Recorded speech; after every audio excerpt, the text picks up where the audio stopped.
Hello! Good morning po! Happy Resurrection Sunday! Kumusta na po yung mga nag-fasting po ng one day? Ayan, napakaligaya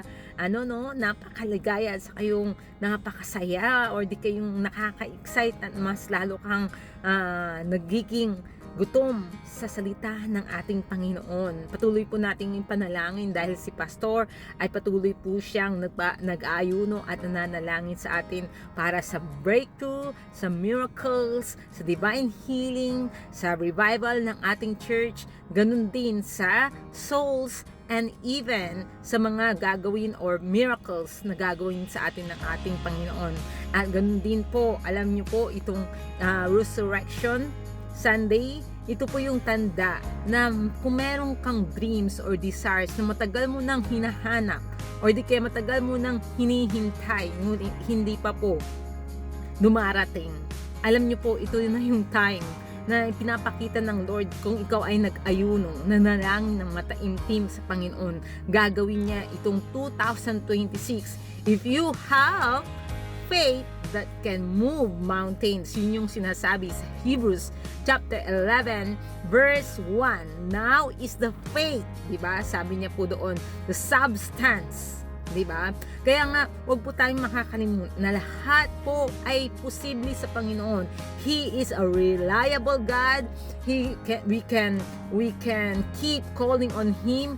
We can keep trusting in Him. We can keep believing in Him because He is able. Amen? Kaya nga yun pong Resurrection Sunday, alam niyo po, ito yung kung ang tagal niyo na pong pinapanalangin na yung nanay niyo, yung tatay niyo, yung pinsan niyo, yung best friend niyo, yung mga kamag-anak niyo na dalhin sa Panginoon. Pero ang tagal-tagal na hindi pa po sila nakakasama natin sa gawain. Darating yung panahon, in your own eyes, makakasama rin po natin ang mga pamilya po natin at kaibigan na pinapanalangin. O di kaya pinapanalangin niyo po na matagal na magkaroon ng trabaho, na magandang trabaho, o di kaya promotion, o di kaya ng business, di ba? O di kaya maging top sa eskwelahan, magkaroon ng mga matataas na grades, or di kaya kagalingan na nagbumula sa Panginoon. Ano man klaseng bundok yan na meron ka ngayon, alam ko na ipagkakaloob ko ng Panginoon. And even yung pagkakaroon ng anak, kung matagal mo na yung pinapanalangin, God will going to do it to you because He is able if you are faithful in serving the Lord in all aspects of your life. Kaya wala pong imposible sa Panginoon. Kaya nga sabi niya dun sa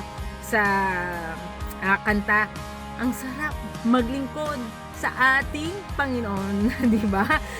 Dito po sa Amerika, salamat sa Panginoon dahil pinagkatiwalaan po nila ako ng mga bata and even sa mga kabataan and even sa evangelism sa universities and even sa mga shopping malls. Ako po yung lagi po nilang niyayaya at sinasama dahil alam po nila kung gaano ako kagalak o kaligaya na ipagkaloob yung oras, yung panahon ko, yung energy ko na i-share sa kanila or di kaya sa iglesia. Amen? So, wag po tayong makakalimot kung bakit meron pong Resurrection Sunday. Alam niyo po, I miss you all. At namimiss ko na rin po yung mga gawain po natin. See you in God's perfect time and continue to keep praying for us.